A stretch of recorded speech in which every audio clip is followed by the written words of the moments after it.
kedepannya itu saya pengen punya pabrik yang besar. Itu istilahnya saya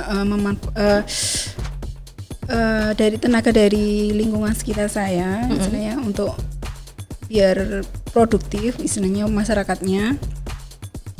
Jadi pengennya itu saya itu bisa bermanfaat untuk banyak orang gitu aja. Inovasi pangan di Indonesia sebetulnya sudah dilakukan sejak ratusan tahun yang lalu.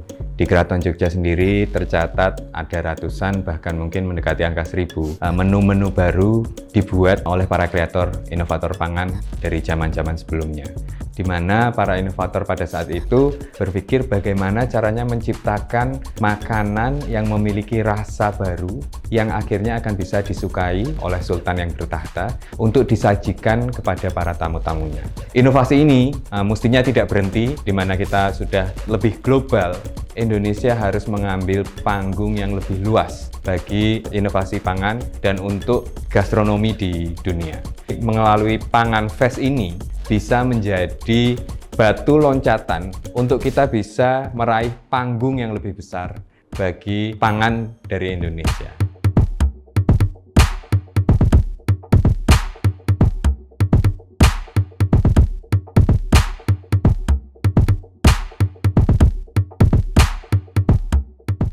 Oke, halo teman-teman semuanya, apa kabar? Semoga tetap sehat dan juga semangat pastinya pada kesempatan kali ini.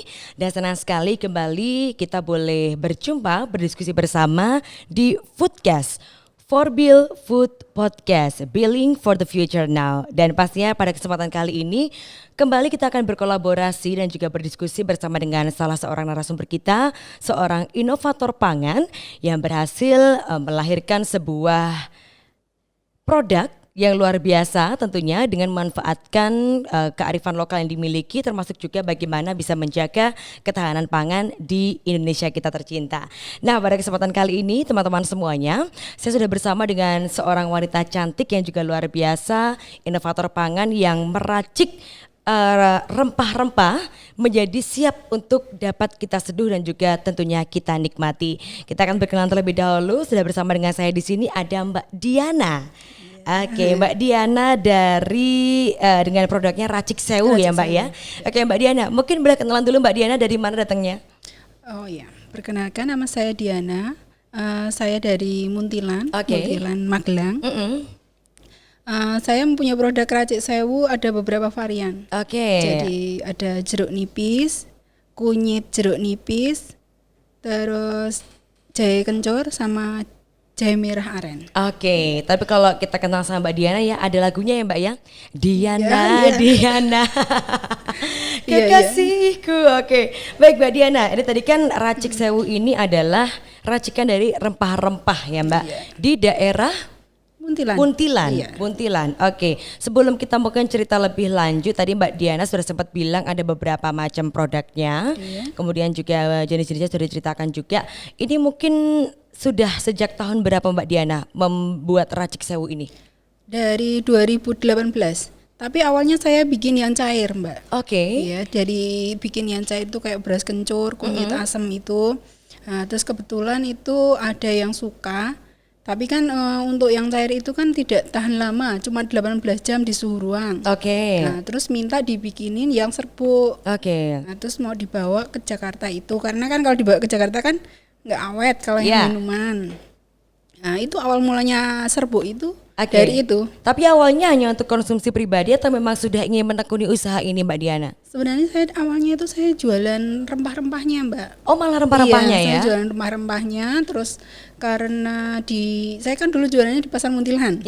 Nah, di Pasar Muntilan itu, nah itu kan ada renovasi pasar. Nah itu karena saya kan istilahnya kalau usang-usung istilahnya mau buka lagi kan kayaknya kok nanti aja nunggu kalau udah selesai pasarnya itu toh. Terus, nah selama itu kan saya di rumah. Saya di rumah, saya nggak punya istilahnya nggak punya kerjaan. Nah, terus dari dulu kan saya istilahnya basicnya dari itu tahu rempah-rempah itu toh. Terus ada pedagang jamu keliling sampai rumah. Terus saya tuh beli itu kok rasanya kok kayaknya tuh jamu istilahnya untuk kesehatan tubuh, tapi kok maaf ya itu kan ada campuran-campuran kayak sakarin gitu. Gulanya ya, iya. yang kurang baik untuk tubuh. Iya, terus saya tuh coba bikin. Saya tawar-tawarkan ke kantor-kantor itu yang di daerah Borobudur. Nah itu pada suka. Oke. Nah itu terus awalnya itu. Oke, baik. Jadi artinya dari awalnya memang mengenal rempah terlebih dahulu, kemudian diproduksi dalam bentuk cair tadi ya Mbak ya. Dan ada ternyata permintaan untuk aku pengen bawa untuk oleh-oleh untuk bawa pulang gitu ya. Akhirnya diinovasikan dengan kemasan yang lebih tahan lama. Nah tapi kalau sebelum kita lebih jauh ngobrol soal Racik Sewu ini Mbak Diana, rempah-rempah itu ada berapa macam sih Mbak Diana? Banyak sekali Mbak. Banyak ya? Iya. Oke. Apa coba kira-kira Kalau mungkin yang dibuat di sini? Yang tak buat ini ada kayu secang, ada cengkeh, terus ada kayu manis, tuh ada serai, terus ada cabai Jawa, nah itu. Oke, banyak sekali macamnya ya. Masih banyak lagi tuh. Banyak sekali Mbak Diana, ternyata juga untuk masing-masing pun juga campurannya berbeda. Berbeda. Oke, tapi secara umum manfaat rempah-rempah itu untuk apa sih Mbak sebenarnya? Sebenarnya untuk kesehatan tubuh sih Mbak. Iya. Jadi kalau ini beda Mbak, karena ini kan ada jahe merah sama ada yang kunyit, itu kan beda manfaat. Kalau yang kunyit itu biasanya mbak-mbak itu yang istilahnya yang banyak mengkonsumsi. Buat apa biasanya Mbak? Buat kesehatan kulit Mbak. Oh oke. Itu jadi itu sama untuk apa itu kalau yang haid itu kan melancarkan haid kan ada sering ada yang mengeluh sakit gitu kan. Kalau minum itu yang kunyit jeruk nipis itu alhamdulillahnya sembuh. Oke, mengurangi rasa sakit dan juga lebih lancar ya. Baik, tadi kembali lagi Mbak, ada berapa produk berarti Mbak dari Racik Sewu ini? Ada sebenarnya banyak. Ini produk utamanya ya. Oke, hanya beberapa ini ya Mbak ya? Ya ada beberapa. Cuman ini saya juga ada yang ini tak daur ulang dari ampas ini tak bikin produk lagi. Oh oke. Mungkin boleh disebutkan lagi Mbak tadi ada apa saja? Ini ada kunyit jeruk nipis, kemudian jahe jeruk nipis, jahe merah aren, wedang selaras itu wedang jahe kencur. Oke. Itu yang utamanya. Kemudian yang diinovasikan dari ampasnya tadi untuk minuman apa itu Mbak? Itu buat teh. Untuk teh? Iya, nanti tak campur ramuan lagi. Oh, artinya ini kan memang bentuknya dalam itu bubuk ya Mbak ya? Iya, bubuk. Dalam bentuk bubuk tinggal diseduh dengan air panas dan bisa dinikmati. Iya. Oke, kemudian juga gulanya yang digunakan? Gula aren ini. Gula aren. Oke, itulah kenapa tadi ya Mbak Diana menyampaikan menggunakan gula yang lebih ramah di tubuh dan juga lebih bisa diterima oleh tubuh. Oke. Baik. Tadi Mbak disebutkan beberapa produk di sini, artinya kan masing-masing produk pasti punya tujuan manfaat sendiri-sendiri untuk tubuh ya Mbak ya. Mungkin kita boleh tahu dong Mbak, mungkin untuk produk kunyit jeruk nipis tadi disebutkan tadi bisa membantu melancarkan haid, untuk kulit juga. Yang lainnya fungsinya biasanya buat apa Mbak? Kalau yang jahe jeruk nipis itu biasanya dikonsumsi untuk melangsingkan tubuh Mbak. Melangsingkan tubuh, oke. Yang jahe jeruk nipis untuk melangsingkan tubuh, kemudian? Terus yang jahe merahnya, ini merah aren ini untuk ketahanan tubuh. Oke. Untuk imun, terus yang jahe kencur itu tuh untuk ketahanan tubuh. Cuman itu ini sebenarnya minuman ringan yang jahe kencur itu. Oke. Jadi bisa dikonsumsi setiap hari. Aman ya Mbak ya? Iya aman. Enggak terlalu berat. Tapi kalau yang jahe aren ini, jahe merah ini, dia tuh kayak apa ya? Kayak memang ramuan gitu loh. Oke, baik. Tapi Mbak Diana, menjadi menarik ketika sekarang kan banyak sekali tren berbagai macam minuman, mulai dari kopi, kemudian kita sebut boba gitu ya Mbak ya. Akhirnya Mbak Diana memilih memutuskan untuk tetap melestarikan rempah-rempah, mengangkat rempah-rempah menjadi kemasan yang lebih modern seperti ini, tinggal diseduh. Apa awalnya Mbak yang membuat Mbak Diana akhirnya terdorong untuk mengembangkan inovasi rempah-rempah menjadi minuman kekinian kalau saya boleh bilang ini Mbak? Ini apa ya? Ini awalnya tuh ya ini karena saya tuh melihat dari anak-anak muda itu kan, karena dia tuh kan kalau minum jamu itu kok kayaknya mau jamu itu pahit gitu. Oke. Nah itu awalnya tuh saya tercetus ini saya pengen bikin istilahnya jamu tapi istilahnya ringan, tapi istilahnya bermanfaat untuk tubuh.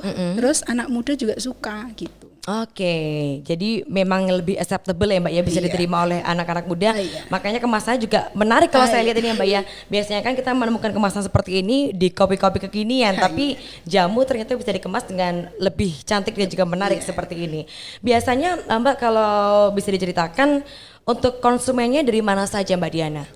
Saya udah seluruh Indonesia udah ada sih. Oke. Terus ini yang kalau untuk yang sampai ke luar negeri itu ke Jerman, ke Italia, terus ke Swiss. Oke. Terus ke Belanda. Oke. Itu. Terus rencananya insya Allah ini untuk bulan Juni itu insya Allah besok ini sampai ke Cina. Oh oke. Bahkan permintaan sudah sampai ke luar negeri ya Mbak ya, diekspor. Ini bagaimana ceritanya Mbak Diana? Mungkin barangkali ada juga teman-teman di luar sana yang pengen tahu bagaimana sih Mbak Diana bisa memasarkan produk yang tentunya mengangkat potensi yang dimiliki oleh lokal gitu ya Mbak ya, hingga akhirnya bisa dinikmati oleh konsumen bahkan dari luar negeri. Itu bagaimana Mbak Diana? Saya sebenarnya apa ya Mbak ya, saya juga nggak tahu sih, saya cuma ikut-ikut, kadang saya juga cari informasi itu, terus tiap ada pelatihan saya ikut. Nah itu. Oke. Jadi saya kalau setiap ada pelatihan itu saya memang saya tuh semangat banget. Karena saya mikirnya di sana saya ketemu dengan orang baru, itu istilahnya pasar saya gitu loh. Oke. Artinya Mbak Diana maksudnya untuk pemasarannya sendiri, tadi Mbak Diana itu dilakukan secara pribadi, mandiri, atau mungkin Mbak Diana dengan kiat seperti apa Mbak? Apakah dengan tadi seperti ikut pelatihan kemudian akhirnya bisa dikenal di luar negeri, apakah dengan ikut pameran atau seperti apa Mbak Diana? Kalau pameran iya, saya sering ikut pameran. Jadi setiap ada pameran itu saya memang ikut. Oke. Biasanya di luar negeri permintaannya dari mana saja Mbak? Dalam artian apakah dari corporate atau mungkin dari perorangan atau seperti apa? Itu dari perorangan. Ya, dari perorangan. Jadi itu tuh ngirimnya memang masih dikit-dikit sih Mbak. Oke, iya. Cuman istilahnya masih continue. Selalu ada permintaan dari luar negeri ya Mbak ya. Kemudian kalau kita lihat kan ini kondisinya kita masih menghadapi pandemi ya Mbak. Di mana banyak orang yang mulai melakukan gaya hidup sehat. Itu salah satunya dengan tren rempah itu sepertinya sekarang mulai naik daun kembali. Dan juga banyak orang-orang yang mulai sadar kesehatan, kemudian juga rutin mengkonsumsi rempah-rempah. Nah, dari Mbak Diana sendiri bagaimana Mbak dengan kondisi pandemi ini? Apakah berdampak juga pada penjualannya? Dalam artian apakah mungkin menurun atau justru malah meningkat Mbak Diana? Alhamdulillah pandemi ini sebenarnya ini itu saya bersyukur apa gimana ya Mas pandemi ini ya. Karena bagi usaha saya itu kalau selama pandemi ini itu meningkat. Meningkat. Oke, artinya juga ini menjadi peluang yang luar biasa Mbak ya. Bukan senang karena pandemi, tapi ternyata pun di tengah kondisi yang serba terbatas juga masih ada peluang yang bisa terus dikembangkan. Salah satunya justru banyak yang lebih minat dan juga ingin menikmati rempah-rempah ini. Dan kalau kami juga boleh tahu Mbak Diana, selain mungkin tadi dipasarkan ke luar negeri dan juga ke seluruh Indonesia, penjualannya lewat apa aja sih Mbak Diana? Saya lewat pemasarannya. Pemasaran lewat marketplace Mbak. Oke, misalnya Mbak Diana. Enggak apa, boleh. Dari Shopee, Bukalapak, Tokopedia. Itu terus ini ada dari pemerintahan juga ada. Oke, artinya juga ini bisa ditemukan di beberapa platform digital penjualan ya Mbak ya. Oke, luar biasa. Ini sudah kalau boleh dibilang cukup mendunia dan juga cukup kekinian dengan adanya kita bisa mudah dapat di platform digital tadi. Kemudian juga di media sosial mungkin Mbak Diana? Ada di IG. Oke, di apa Instagramnya? Instagramnya Raci_Sewu.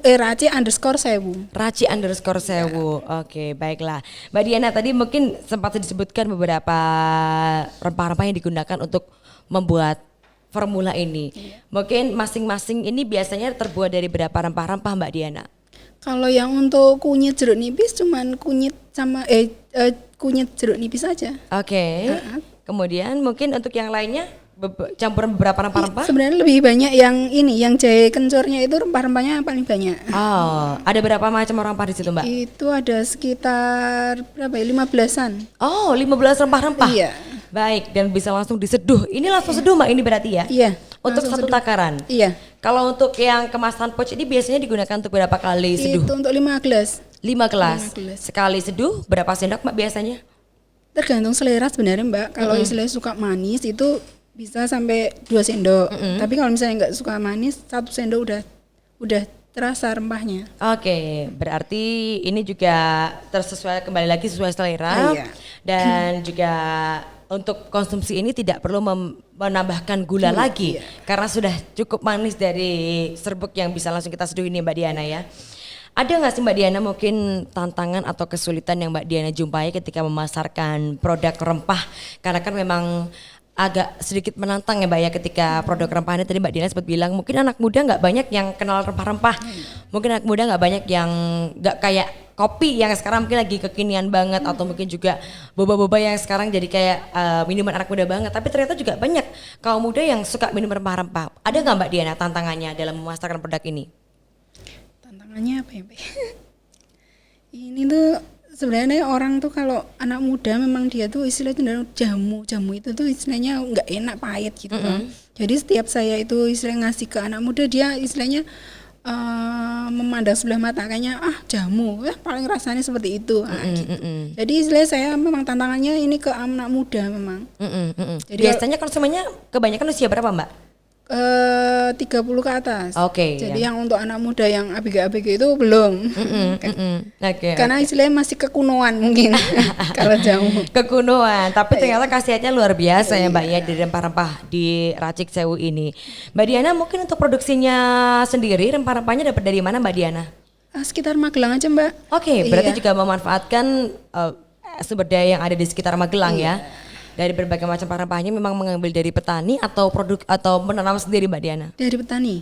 Dari petani. Ini kalau untuk menanam baru mulai ini Mbak. Mencoba untuk menanam sendiri. Iya, karena saya itu kesulitan dari di jahe merahnya Mbak. Oke. Kesulitan seperti apa Mbak untuk jahe merah? Karena kalau untuk jahe merahnya kan saya pakai jahe merah lokal. Ya. Jadi saya di sini tuh yang menanam jahe itu belum banyak yang jahe merah. Karena memang jarang dikonsumsi sih, karena kalau jahe putih itu kan bisa untuk masak, bisa untuk apa-apa. Kalau jahe merah kan enggak. Ya, hanya untuk kebutuhan tertentu ya Mbak ya. Iya. Dan sekarang sedang mencoba untuk menanam sendiri secara mandiri dari rempah-rempah yang digunakan. Iya. Baik. Dan kalau boleh diceritakan Mbak Diana, tadi kan sudah mulai produksi sendiri, mulai mencoba menanam sendiri. Untuk produksinya Mbak Diana apakah melakukan sendiri atau juga mungkin barangkali melibatkan beberapa pihak lain Mbak Diana? Mungkin masyarakat sekitar atau seperti apa? Iya, saya melibatkan tetangga sekitar. Berapa orang yang boleh terlibat Mbak Diana?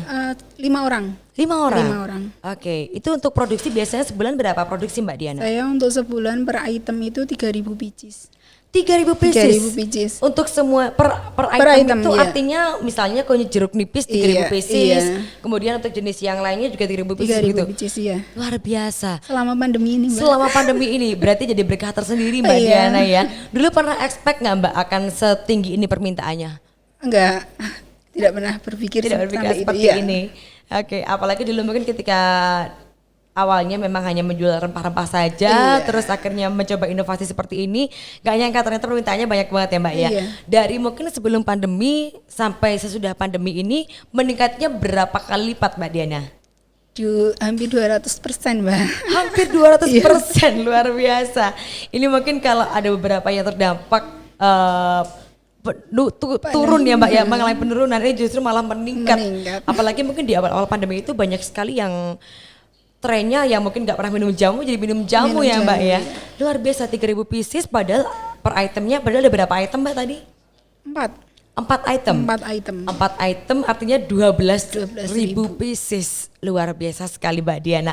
Ini ada kiat khusus nggak Mbak yang dilakuin hingga akhirnya 12.000 pieces bisa keluar setiap bulan Mbak Diana?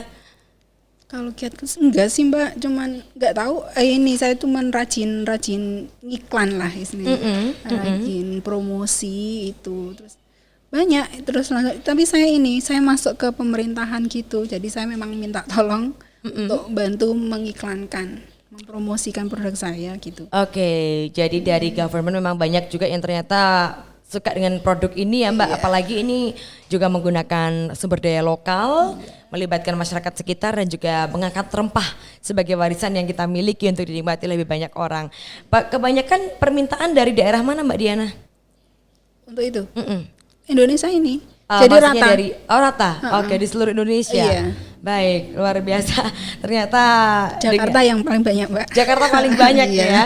Oke, berkah tersendiri untuk Mbak Diana dengan Racik Sewu, permintaan meningkat di tengah kondisi pandemi seperti ini. Dan ada nggak Mbak mungkin pelanggan yang memang sudah dari awal itu suka produk ini? Ada mungkin yang mereka sampaikan seperti apa Mbak ketika mungkin menyeduh jamu dengan kemasan lebih modern seperti ini? Mungkin ada beberapa yang sempat disampaikan, ternyata kalau konsumsi jamu tuh badanku lebih segar atau gimana gitu Mbak Diana? Banyak Mbak yang gitu Mbak, istilahnya dari respon-responnya positif semua sih yang pada minum ini. Terus ini orang tuh mikir kalau Racik Sewu itu minumannya jamunya enak, nah gitu loh. Jadi dia tuh setiap saya mengeluarkan produk baru, awalnya saya cuma 2 Mbak, saya cuma punya 2 produk, nah itu. Terus setiap saya mengeluarkan dia selalu ini Mbak, oh iya Mbak tak promosi kayak gitu. Jadi istilah saya tuh enggak apa ya Mbak ya, enggak istilah enggak menang Mbak, istilah saya dibantu jualan gitu enggak. Jadi malah mereka itu yang datang minta untuk ikut jualan gitu. Baiklah. Jadi permintaan malah banyak dari konsumen yang juga ternyata ingin menyebarluaskan produk ini ya Mbak. Luar biasa sekali. Tapi untuk produksinya Mbak Diana apakah secara manual atau juga sudah melibatkan mesin pembuatannya? Sudah melibatkan mesin. Saya udah pakai mesin ya. Artinya juga secara higienitas juga sudah terjamin ya Mbak Diana ya. Ini untuk produknya sendiri biasanya daya simpannya berapa lama Mbak Diana? 18 bulan Mbak. 18 bulan? 18 bulan. Semuanya tanpa 18 pengawet, bulan? iya. Tanpa pengawet, tidak perlu disimpan kulkas? Iya. Oke. Mbak Diana sendiri favoritnya yang mana Mbak ini produk favoritnya? Saya semua Mbak. Tapi mungkin dari Mbak Diana nih, kan saya juga yakin Mbak Diana pasti juga sehari-hari juga mau konsumsi jamu ya Mbak ya. Apa sih Mbak yang dirasain kalau rutin konsumsi jamu? Seger sih Mbak badannya kalau bangun tidur. Seger, terus istilahnya saya tuh berasa muda terus. Selalu merasa muda ya Mbak ya. Tetap sehat, seger, semangat dengan konsumsi jamu. Racik Sewu sendiri terinspirasi namanya dari mana Mbak Diana, atau mungkin ada makna yang ingin dicapai dari nama Racik Sewu ini? Racik Sewu itu racikan sewu itu banyak ya Mbak ya istilahnya. Banyak itu kalau orang Jawa itu sewu itu istilah bilangan yang paling banyak. Ya itu. Jadi saya tuh pengennya itu menciptakan minuman tapi dengan racikan yang banyak, bermanfaat untuk banyak orang gitu, untuk tubuh. Baik. Kembali lagi juga tujuannya bagus ya Mbak ya, untuk memberikan manfaat pada konsumennya dengan mengkonsumsi secara rutin Racik Sewu yang bisa dipilih berbagai varian, 4 varian tadi. 4 varian. Luar biasa. Wow, ini spektakuler Mbak. Saya tidak nyangka bisa 12.000 penjualan setiap bulannya. Dan ternyata itu kewalahan nggak Mbak untuk memenuhi setiap bulannya? Awalnya kewalahan Mbak, tapi lama-lama udah terbiasa. Oke. Yang paling banyak diminati yang kemasan mana nih Mbak Diana? Diminati ini yang kemasan pouch itu. Oke, jadi kalau ini bisa untuk 5 kali seduh tadi yang 5 gelas, yang ini untuk sekali seduh. Selain mungkin di platform digital, kemudian juga mungkin dari permintaan sekitar, mungkin ini bisa didapatkan di mana Mbak produk ini? Apakah bisa ditemukan di store-store tertentu atau seperti apa Mbak Diana? Ini kalau di sekitaran baru di Magelang sih Mbak. Kalau untuk di Jogja memang belum. Memang belum. Tapi justru permintaan banyak dari luar kota ya Mbak ya? Iya. Oke, baiklah. Ini kalau yang saya juga menarik Mbak Diana, ternyata dari setiap kemasannya ini ada pesan-pesan yang tersirat ya Mbak ya. Jaga kesehatan Kak, kemudian take care of your health, kemudian I'll keep you warm darling dan sebagainya. Ini mungkin ada yang mau disampaikan Mbak dari pesan-pesan tersebut, dibuat ada yang tersirat dari setiap kemasannya ini. Ini memang awalnya saya nulis ini karena memang targetnya saya itu istilahnya anak-anak muda biar suka dengan jamu. Nah ini terus saya kasih tulisan seperti itu, jadi biar kekinian lah Mbak kesannya. Kekinian ya Mbak ya. Tapi tadi dari Mbak Diana cerita sering ikut pelatihan, kemudian juga sering mengikuti program pemerintah begitu ya Mbak ya. Sejauh ini untuk Mbak Diana selain aktif dalam berbagai kegiatan, pemanfaatan teknologinya seperti apa Mbak? Pastikan pemasaran juga melibatkan teknologi digital. Mungkin apakah Mbak Diana juga menggunakan strategi marketing tertentu, atau mungkin selama ini juga Mbak Diana sendiri yang handle untuk pemasaran digitalnya? Enggak, untuk pemasaran saya dibantu suami yang lebih ahli. Oke, itu bagaimana Mbak? Menggunakan platform apa saja mungkin? Media sosial apa saja, atau mungkin platform digital apa saja? Kalau media sosial itu baru IG itu Mbak. Instagram. Iya. Oke, dan juga ternyata di Instagram banyak peminatnya ya Mbak ya. Baiklah. Biasanya Mbak dalam sehari itu ya biasanya bisa memproduksi berapa pieces Mbak dalam sehari? Dalam sehari itu sekitar 500-an Mbak. 500-an? 500 biji. Oke, dan itu mesti dilakukan hanya dengan 5 tim saja. Iya, 5 Oke, tim. dengan 5 orang saja yang terlibat.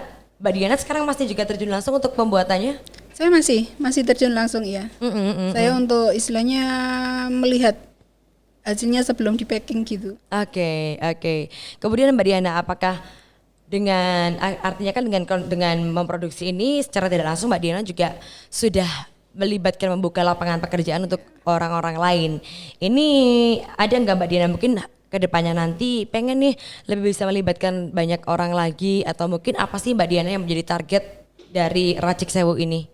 Ya, saya memang pengennya itu istilahnya bisa bermanfaat untuk lingkungan sekitar ya, terutama untuk lingkungan sekitar saya. Saya tuh pengennya itu, kalau saya kan masih di kampung Mbak, jadi istilahnya masih banyak pengangguran gitu. Jadi saya tuh pengen istilahnya mengajak untuk istilahnya berkarya lah. Oke, lebih produktif. Lebih produktif. Apalagi dengan memanfaatkan sumber daya yang dimiliki ya Mbak. Iya. Luar biasa, niatnya baik juga pasti dilancarkan nanti ke depannya. Amin. Baiklah.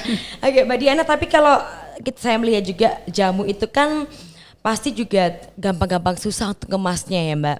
Kemudian karena memang ada banyak kandungan mineral di dalamnya, kemudian juga mungkin kalau kita berbicara soal serbuk itu kan sangat rentan untuk menyerap udara, jadi lembab, jadi cair begitu. Ada mungkin Mbak kemarin akhirnya bisa menemukan kemasan seperti ini, risetnya seperti apa Mbak Diana?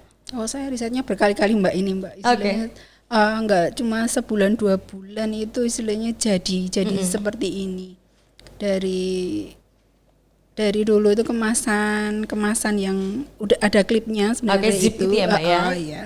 Nah itu sebenarnya awet cuman nggak ada yang kemasan seperti ini. Oke, kemudian sempat nggak Mbak mungkin mengalami kegagalan di tengah-tengah saat mencoba kira-kira kemasan apa sih yang paling tepat untuk packagingnya, itu sempat ada jatuh bangunnya nggak Mbak Diana? Ada Mbak. Saya lebih banyak diprotes sama suami Mbak. Oke. Karena saya berganti-ganti kemasan. Awalnya karena saya itu pakai kemasan awal itu saya memang kurang seret, istilahnya kurang kekinian gitu. Itu yang zip tadi ya Mbak ya? Iya itu.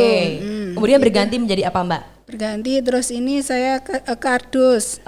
Yang itu kemasan kardus, terus kemasan yang seperempatan gram itu. Memang saya mikirnya kan, kalau semakin saya istilah ngemasnya banyak kan semakin cepat keluarnya awal-awalnya.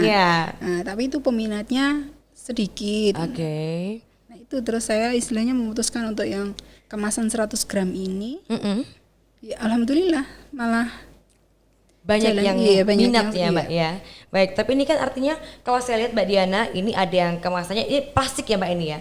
Menggunakan plastik atau jenis apa yang ini? Aluminium foil. Foil. Oke, aluminium foil ini menggunakan foil juga di foil dalamnya. juga. Ini ada yang kemasan menggunakan kaca. Iya.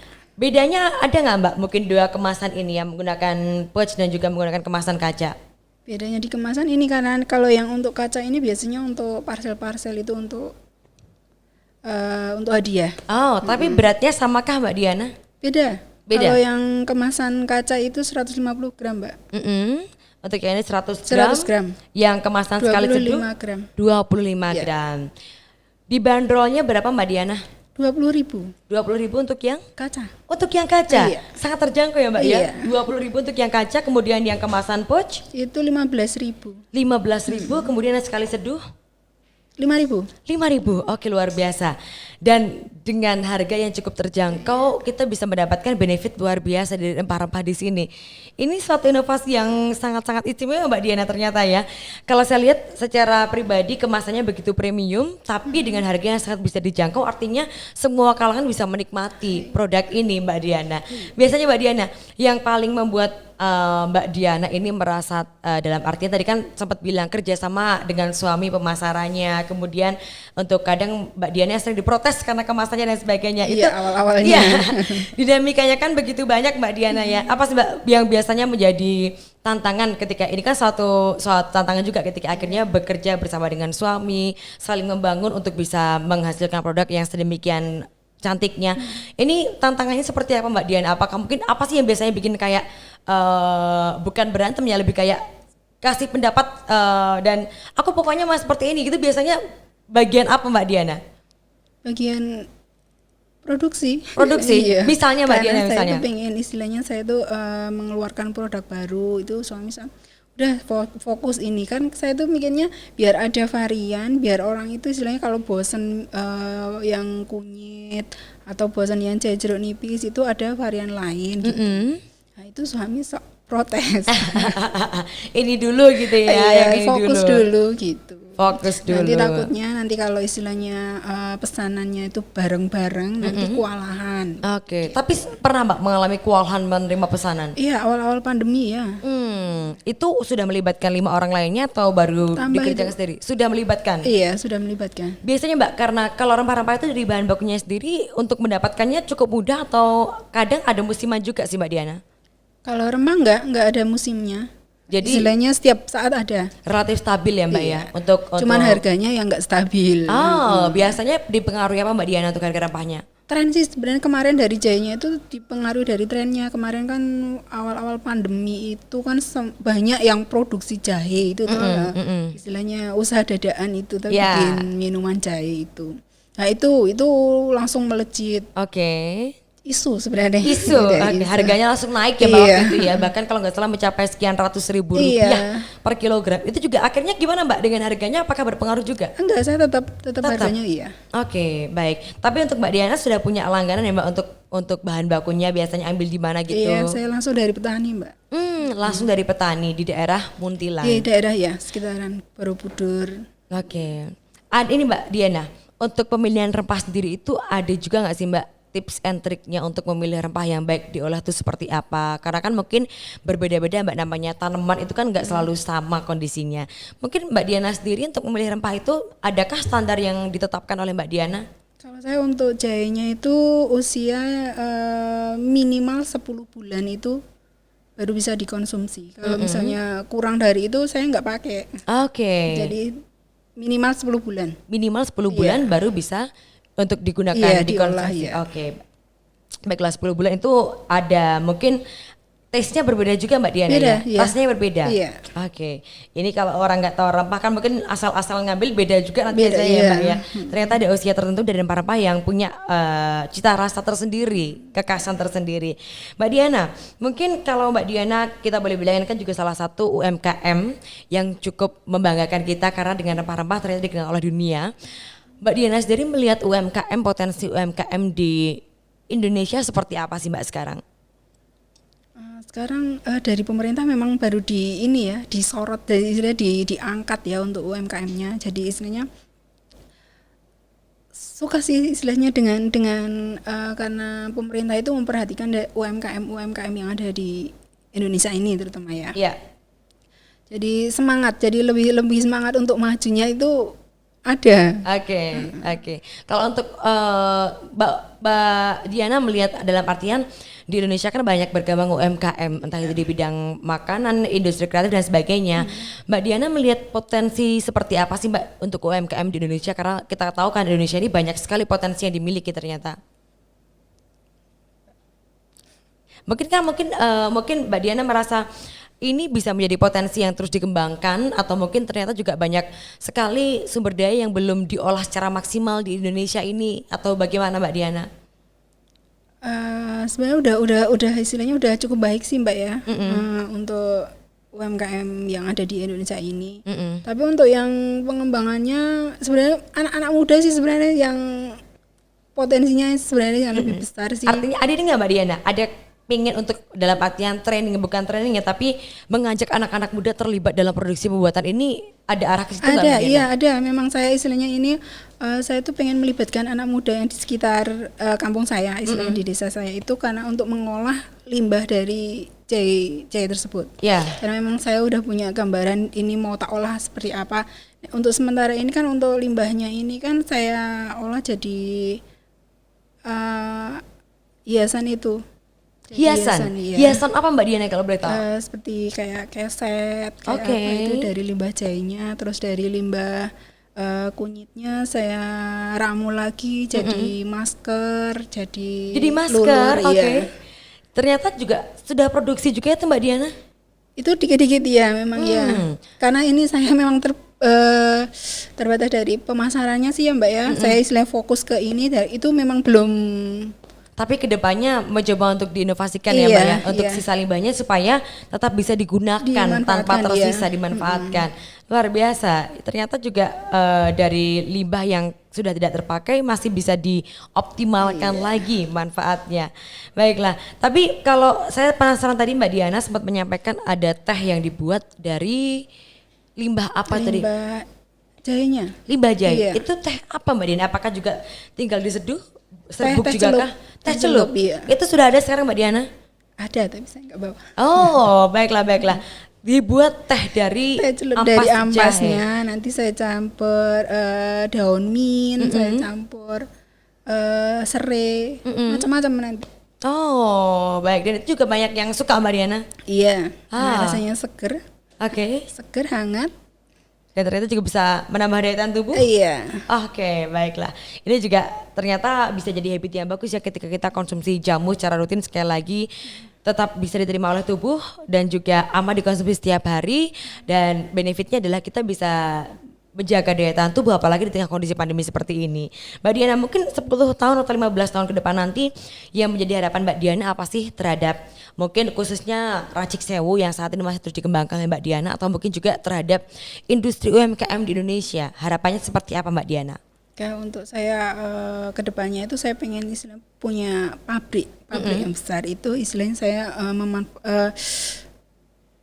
dari tenaga dari lingkungan sekitar saya, istilahnya untuk biar produktif istilahnya masyarakatnya.